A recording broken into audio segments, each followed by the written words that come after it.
All right, let's dive right into this explainer and absolutely reframe something we all struggle with, right? That completely instinctual urge to just fight back when someone disrespects us. It's totally human nature. You want to defend yourself, you want to snap back, and you want to prove your worth the exact second your ego takes a hit. But today, we're going to completely flip that script and look at the actual literal mechanics of personal power. Seriously, think about your immediate physical and emotional reaction when someone challenges or attacks you. Does your heart rate instantly spike? Do your hands clench up?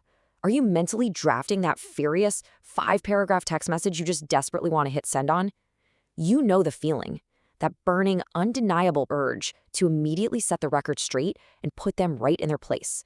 Well, here's the massive paradox in how we handle disrespect. Our instinct to fight back, to lash out, it's actually a massive leak of our personal power. I know, we've been totally socially conditioned to think that reacting makes us look strong, like we're formidable, right? But the truth is, doing absolutely nothing in the face of disrespect is actually the ultimate flex of a truly mighty will. We see this so clearly in the teachings of the great philosopher Swami Vivekananda. He explains that the tremendous self-restraint of holding back is actually a manifestation of way more power than all of that outgoing defensive action. What we normally consider powerful, yelling, arguing, loudly proving a point, is paradoxically a glaring sign of internal weakness. The Vivekananda asks us to picture a carriage pulled by 4 wild horses. Now, what's the greater manifestation of power here? Is it letting those 4 horses rush totally unrestrained down a steep hill, just completely out of control? Or is it being the grounded coachman who firmly curbs and holds them back? The true power absolutely doesn't lie with the horses running wild. It's all about the coachman holding those reins. Or think of it like a cannonball. When its flight goes on endlessly, its energy just eventually fritters away into thin air. But when that flight is suddenly cut short by striking a massive wall, the impact generates this intense, glowing heat. This perfectly captures how restrained energy, when we literally hold back our instinct to react, develops immense internal power, rather than just wasting it on the person who insulted us. And this concept of generating internal heat and maintaining self-restraint bridges so perfectly into what the author, Florence Scovel Shinn, calls the law of non-resistance. Now, let's be clear, this is not about being weak. It's not about being a doormat. It is a highly active spiritual principle. It's all about overcoming friction and conflict through this deeply centered calmness. In her renowned work, The Game of Life and How to Play It, she treats this state of calmness and non-reaction not as some vulnerability, but as a literal, actionable law that governs our reality. Look at it this way. When someone disrespects you, getting angry simply traps you in their game. But applying non-resistance, that removes you from their game entirely. So, the really crucial point here is her mantra: I cast this burden and I go free. Regardless of your background, the psychological mechanism at play here is just profound. It teaches us to intentionally let go of the burden of fighting back. By refusing to carry the weight of someone else's disrespect, by just letting it drop completely, we free our personal energy. We literally stop the leak. Let's shift gears to Ralph Waldo Emerson's classic essay, Self-Reliance, to see how this internal calmness translates into an authoritative, everyday kind of silence. Emerson is just an absolute master at explaining the mechanics of self-trust, and his philosophy complements this idea perfectly. Reacting to disrespect is totally unnecessary when you're deeply anchored in your own worth.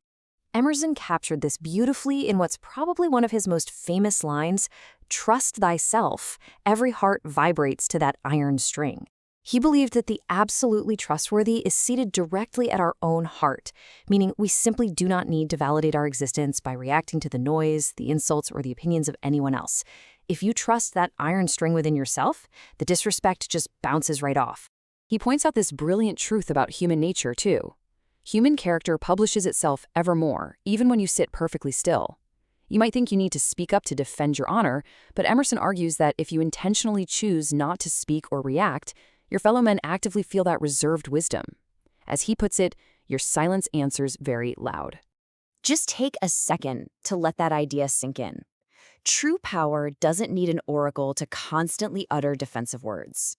When you're disrespected, the absolute most devastatingly powerful response you can offer is often absolute, unbroken silence. It completely removes the fuel from the fire and instantly shifts the entire dynamic of power right back to you. Now, this isn't just some abstract philosophical concept, okay? It's a deeply practical tool of communication. Dale Carnegie, the legendary expert on human relations, echoed this exact sentiment in The Art of Public Speaking when he was teaching the mechanics of powerful communication and the undeniable physical impact of a deliberate pause. Quoting the historian Thomas Carlyle, Carnegie passionately entreats us to basically hold our tongues until our thought has silently matured. Speech is silver, silence is golden. When you react instantly to disrespect, your words are kind of cheap.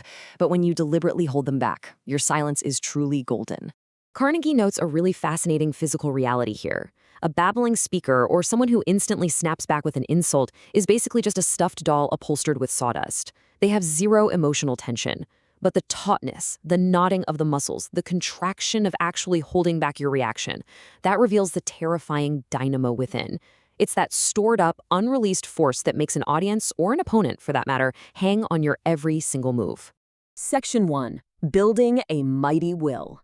But here is the real, practical question. How do we actually cultivate this dynamo, this calmness, and this self-restraint in our day-to-day lives? Because, let's be real, it's super easy to talk about silence, but it is incredibly hard to practice it when someone's standing right in front of you, testing your patience. Swami Vivekananda reminds us that a mighty will isn't born overnight. It's the aggregate result of controlling our organs and avoiding hypocrisy. It's a muscle. We build a character that commands a room, not through grand, sweeping arguments, but through consistent, daily, quiet practices of self-denial.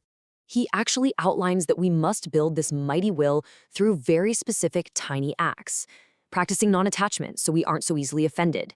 Taking food thoughtfully in small quantities to master our physical urges. Engaging in breathing exercises to really center the mind. And doing good work just for work's sake, without selfish motives for fame or recognition. If you can master these small daily restraints, you build the internal dynamo required to remain perfectly silent in the face of immense disrespect. Vivekananda teaches that our existence moves from the gross, thick, coarse physical world up into the fine, subtle spiritual world. And the absolute crucial takeaway is this. The greatest power is always lodged in the fine, not in the coarse. Shouting, fighting, reacting, that is coarse. Silence, restraint, and calmness, that is fine. And that is exactly where true power resides. So the very next time someone disrespects you or your ego feels attacked, remember Emerson's ultimate challenge. Ask yourself right then and there, in the midst of the noise and the crowd, can you keep with perfect sweetness the independence of your own solitude? Are you going to leak your energy into the coarse physical world by reacting? Or will you hold the reins, become the dynamo, and completely command the room with the golden strength of your silence? The choice and the power is entirely yours.